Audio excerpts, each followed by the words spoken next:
여러분들 잘 지내고 계시죠? 제가 최근 들어서 계속해서 각 지자체별 입지 분석과 랜선 투어를 하고 있는데요. 이번에는 제가 어디로 간다 그랬죠? 네, 화성으로 간다고 했습니다, 여러분. 화성. 알고 계시나요? 네. 저기 수성, 금성, 화성 아니고 저기 경기도 화성으로 갑니다, 여러분. 네. 요즘 많은 분들이 그 토지 투자 상담을 오시는 분들이 많은데요. 특히나 많은 분들이 수도권에서 작은 텃밭을 하면서 농막이라든지 조그만 세컨하우스를 지을 수 있는 곳을 찾는 분들이 아주 많습니다. 너무나도 많습니다. 그렇게 물어보면 분들한테 항상 물어봅니다. 자금은 어느 정도로 생각하고 계십니까? 라고 물어보면은 절대 1억이 넘는 분들이 없어요. 솔직히 5천을 넘는 분들도 별로 없습니다. 정말 2, 3천으로 해서 작은 텃밭과 농막 그냥 기거할 수 있는 세컨하우스 활용할 수 있는 걸 바라는데 여러분 경기도권에서는 솔직히 그런 땅 찾기 너무 어렵습니다. 제가 처음에는 그런 땅 찾으면은 제가 도움 드리도록 하겠습니다 라고 했지만은 최근에는 그냥 솔직하게 말씀드려요. 알아보셨습니까? 혹시 가격 보셨어요? 하면은 많은 분들이 그래도 보셨다고 합니다. 보셨다고 하면서 그런 땅 찾으셨어요? 그러면 없던데요? 라고 얘기합니다. 근데 맞습니다. 그런 땅 찾기 너무 힘듭니다. 그런 땅 있으면 저한테도 좀 알려주세요. 라고 할 정도로 경기도 수도권 땅값 엄청 많이 올랐습니다. 그 중에서도 요즘 최근에 많은 분들이 찾고 있는 화성시, 왜 화성에 대해서 사람들이 많이 집중을 하고 화성 땅을 사려고 하는지 한번 제가 오늘 입지 분석을 하고 뭐 토지 가격도 알아보고 또 랜선으로 한번 그 지역 한번 떠나보도록 하려고 하는데요. 준비되셨습니까, 여러분? 네, 한번 천천히 가보도록 할 텐데요.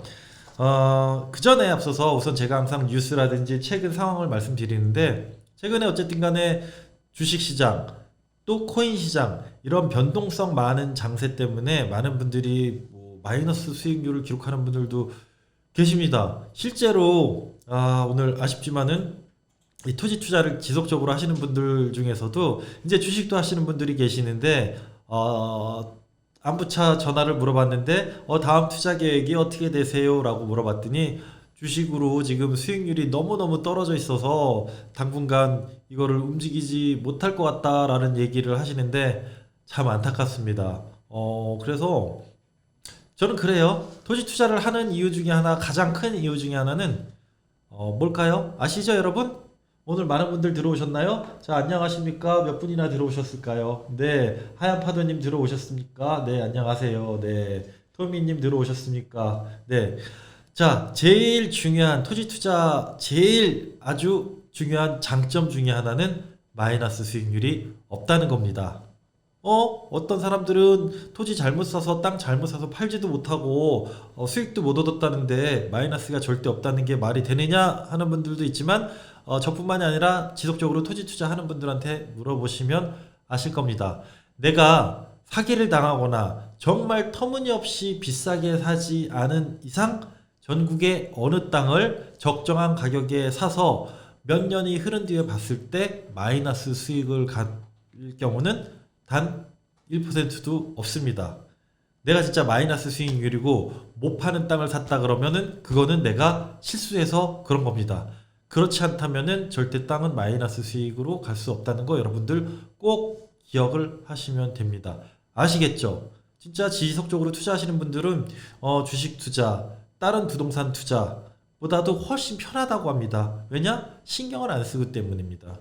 주식장을 계속 보지 않아도 되고 세입자 신경 쓰지 않아도 되고 뭐 관리를 신경 쓰지 않아도 되고 이런 장점 때문에 토지 투자가 아주 편하고 좋다는 분들이 많습니다. 그렇다고 수익률이 떨어지냐? 아닙니다, 여러분. 수익률 그 어떤 투자에도 투자 상품에도 뒤지지 않는다는 거 어떻게 보면은 거의 탑을 달린다는 거 여러분들 이제 입이 아프도록 얘기를 드렸기 때문에 여러분들 꼭 그걸 기억하시고요. 오늘은 지역별 입지 분석이지만 여러분들 제가 토지 투자 초보 투자자분들한테 하는 강의 같은 거 꼭 한번 찾아보시고요. 저 이라이 저자님 강의 항상 초보 토지 투자자들을 위한 강의를 많이 하시니까 꼭 들어보시면서 토지 투자에 대한 그런 정의라든지 또 앞으로의 계획 이런 거를 잘 정립할 수 있는 그런 시간을 갖도록 하시길 바라겠습니다. 자, 그럼 제가 오늘 왜 화성을 가느냐? 정말 실제로 상담을 하다 보면은 저는 요새 화성 땅 사고 싶어요. 화성 땅 뭐 좋은 땅 없을까요? 이런 분들 굉장히 많습니다. 네. 그리고 최근에 이슈되는 게 이제 안성 땅. 제가 지난번에 계속 했었던 것 중에 입지 분석 중에 하나가 세종하고 평택을 했었죠. 우리나라 집가 상승률을 이끈 가장 유명한 지역 세종과 평택을 했었는데요. 자, 이번에 하는 화성은 평택 바로 옆에 있는 도시죠. 제가 다음 달에는 안성을 할 거예요. 안성은 화성과 더불어 최근 경기도권에서 가장 토지 투자 이슈가 되는 지역 중에 하나인데 역시나 평택 옆에 있는 도시입니다. 평택 옆에 있는 도시로 어떻게 보면 풍선 효과도 있지만은 화성은 화성대로, 안성은 안성대로 당연히 집가 상승 요소가 정말로 많은 지역 중에 하나이기 때문에 오를 수밖에 없는 거고요. 여러분 지금 하는 강의 날 기준으로 바로 어제 날짜로 해서 제 4차 국가 철도망 계획이 확정 발표가 됐습니다. 우리 토지 투자하는 분들, 특히나 부동산 투자하시는 분들한테는 아주 엄청난 뉴스거리죠. 그 국가 철도망이 확정된 곳들은 당연히 호재를 부를 수밖에 없는 부분이고요. 그 철도망에서 누락된 부분은 좀 아쉽지만은 다음을 또 기약할 수밖에 없는 그런 일들이 있죠. 자, 제가 첫 번째 사진에는 이렇게 화성에 대한 사진을 보내놨는데요. 화성은 뭐 어떻게 생겼다라는 모습을 규정 지을 수 없을 정도로 굉장히 넓은 동네입니다. 넓은 동네. 굉장히 경기도에서도 거의 제일 넓은 수준으로 들어갈 겁니다. 서울의 1.4배 정도 크기 되는 도시입니다. 자, 그러면 제가 우선은 최근에 뉴스부터 한번 트렌드하게 살펴보고 넘어가도록 하겠습니다. 제가 토지 투자에 대해서 얘기를 드렸는데요. 많이들 들어오셨나요? 몇 분이나 들어오셨을까요? 반갑게 인사 좀 해주시고요. 여러분들 혹시 중간중간에 궁금하신 분들 계시면은 질문 있으면은 이게 올려주세요. 제가 계속 보다가 잘 살펴보고 얘기를 드리도록 하겠습니다. 네. 자, 첫 번째로 최근 뜬 기사 중에 기획부동산 기승의 경기도 땅 토지거래 허가 구역으로 지정 이만큼을 지정했대요.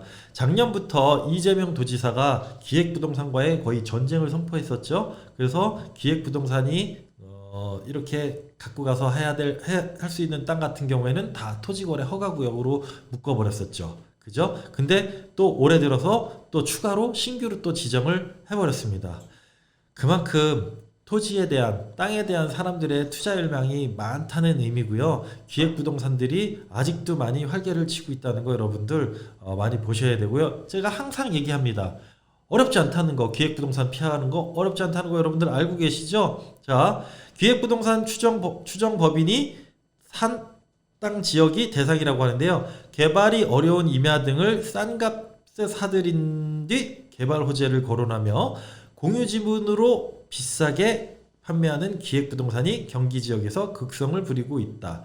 개발이 어려운 임야예요. 개발이 어려운 임야. 특히나 여러분 어떤 땅이에요? 제가 항상 얘기 드리잖아요. 개발 제한구역 땅 피하시고요. 네, 임야는 지목이라서 크게 중요하지 않습니다. 솔직히. 네, 용도 지역으로 봤을 때 뭐라 그래야 돼요? 보전 산지, 공업용 산지나 보전용 산지로 들어가는 그런 임야만 피하시면 됩니다. 개발이 절대 불가능한 땅들을 피하시라는 말입니다. 무슨 말인지 아시겠죠? 네, 그런 땅들만 피하게 되면은 뭐 크게 어려움 없이 진행을 할 수가 있으니까 여러분들 꼭 기억을 해 주시고요. 자, 제가 채팅창이 끊겼네. 잠시만요.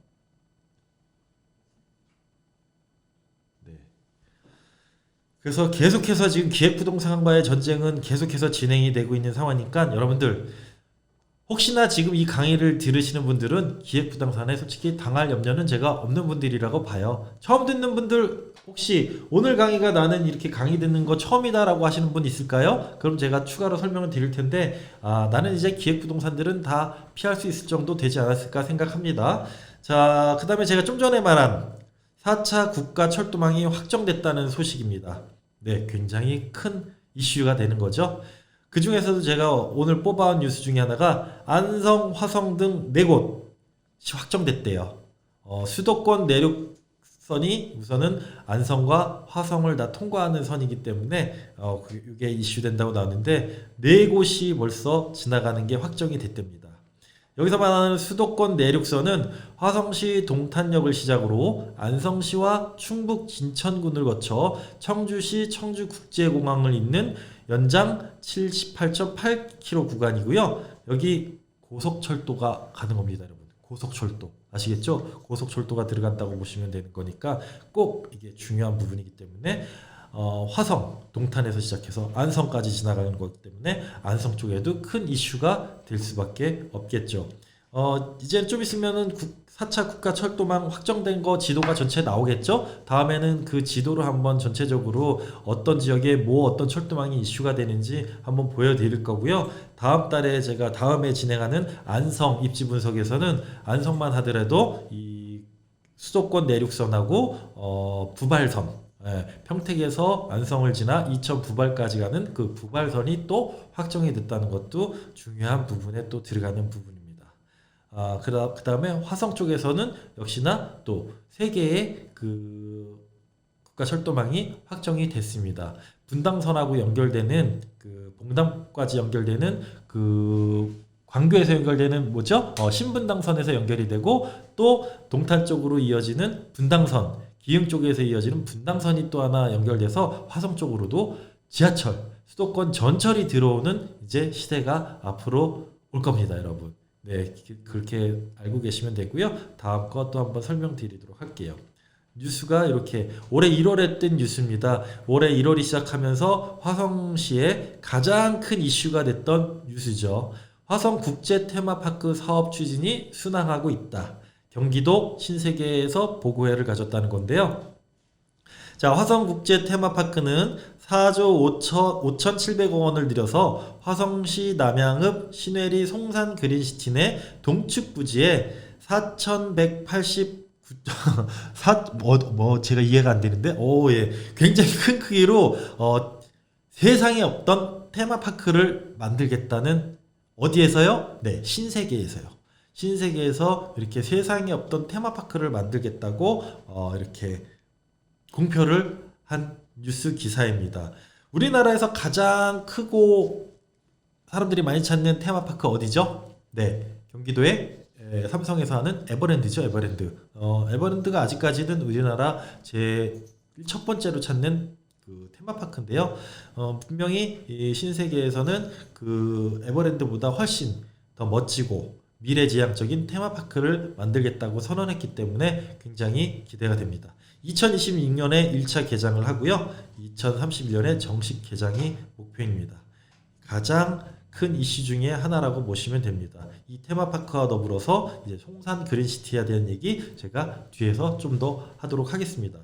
제가 뉴스를 찾아보다 보니까는 이게 6월 16일 그 화성시장과 대화를 나누면서 이렇게 인터뷰하면서 낸 기사인데요. 제가 화성에 대해서 여러분들에게 알려드리려고 했던 내용이 여기 그냥 함축적으로 많이 나와 있어요. 그래서 이것만 읽어드려도 화성에 대해서 기본적으로 많이 아실 것 같은데, 자, 화성은 시승격 20주년이 된 도시라고 합니다.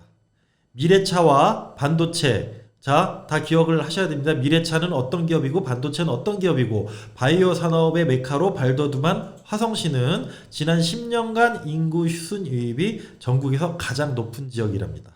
인구가 가장 많이 증가한 지역이 화성이라고 알고 계시면 되겠습니다. 화성이랍니다. 현재 화성의 인구는 83만 명이 넘고요. 10년 동안 60% 이상이 증가했다고 합니다. 60%가 증가했답니다. 굉장히 많은 인구가 증가했다는 거죠. 네, 화성시는 한마디로 모든 게 가능한 도시라고 이렇게 자신감을 내비쳤는데요. 우선은 화성시는 조만간에 분명히 2030년까지 100만을 훌쩍 넘을 거고요. 약 150만 명의 인구를 목표로 두고 있는 도시입니다. 화성은 전국 266개 지자체 중에서 재정자립도가 5년 연속 1위랍니다. 주민의 평균 연령은 37.5세입니다. 여러분 이러니 땅값 안 오르겠습니까? 네, 재정자립도가 계속 1위래요. 재정자립도가 1위라는 건 부자 동네라는 거예요. 부자 도시. 네, 화성시가 여러분은 아직 돌아다니면서 보시게 되면 화성시는 아직도 시골의 모습 많이 갖고 있지만 화성시는 세계에서 네 번째로 부자 도시, 잘 사는 도시로 지금 만들려고 목표를 세우고 있습니다. 세종특별자치시가 세계 명품 도시 20위권 안에 드는 걸 목표로 잡고 있는데요. 화성은 세계에서 네 번째로 현재 부자 도시로 지금 지목되고 있는 도시입니다. 여기 보시면은 화성은 국민소득 1인당 국민소득이 10만 달러래요. 10만 달러. 1억이 넘는 거예요. 1억이 넘는 거. 지금 우리나라 전체 국민소득이 약 3만 달러라고 하는데 화성시만은 10만 달러. 다른 지역에 비해서 3배가 넘게 돈을 많이 1인당 소득이 많은 도시예요. 그만큼 뭐 큰 대기업들이 들어가 있으면서 소득 수준이 높다는 도시라는 거 알 수 있겠죠. 그만큼 소득 수준이 높은 도시 어떻겠습니까? 재정 자립도 당연히 높을 수밖에 없고 많이 거치는 세금 지역 개발 쪽으로 많이 쓰일 수밖에 없다는 거 여러분들 기억하시면 편안하겠습니다. 자, 화성시의 성장에는 반도체, 바이오헬스, 미래 자동차 같은 첨단 기술 기업의 역할이 컸다. 기업이 들어가면 당연히 지가 상승한다는 거 공식처럼 알고 계실 겁니다. 어떤 기업이에요? 삼성전자 반도체 사업장이 자리 잡고 있고요. 현대차, 기아 기술연구소가 들어가 있고요. 기아 화성공장이 들어가 있고 LG전자 또 동탄 테크노밸리가 이렇게 자리 잡고 있으면서 수많은 기업들이 대기업과 수많은 기업들이 자리 잡고 있으면서 자, 일자리를 창출하고 많은 이제 그 임금이 연봉이 책정되면서 부자 도시가 되면서 개발이 많이 되면서 당연히 땅값은 좋아질 수밖에 없겠죠. 그죠? 자, 화성은 경기도 해안선의 70%가 화성에 속해 있다고 합니다. 그만큼 화성은 넓기도 하고 해안가 라인이 굉장히 길게 있습니다. 해안가를 끼고 있다는 것 자체만으로도 가장 어떻게 보면은 좋은 입지를 가졌다고 보는 거죠. 내륙에서 바다를 접하지 않은 지역과 이 바닷가를 접하면서 특히나 항만이 있는 지역은 더 좋지만은 화성도 이제 앞으로 항만도 생길 수 있는 지역이지만은 우선은 바닷가 라인 쪽으로 여러 가지로 활용할 부분이 많은 도시입니다. 수변 도시 이따 뒤에서 얘기해 드릴 건데요. 여러 가지 이렇게 간척지도 많이 활용할 수 있는 곳들이 있고 습지가 있으면서 자연, 생태 이런 쪽으로도 많은 발전을 할 수 있는 곳이 화성인 거를 알 수 있겠습니다. 이 기사가 아주 함축적으로 많이 알려주는 기사 내용입니다. 자, 이렇게 화성에 대해서 개략적으로 알아봤는데요. 자, 이제 뭘로 들어갈지 아시죠? 여러분 혹시 아십니까? 자, 이제 입지 분석을 하는 데 있어서 가장 중요한 거는 도시기본계획을 살펴보는 게 제일 중요한 부분이죠.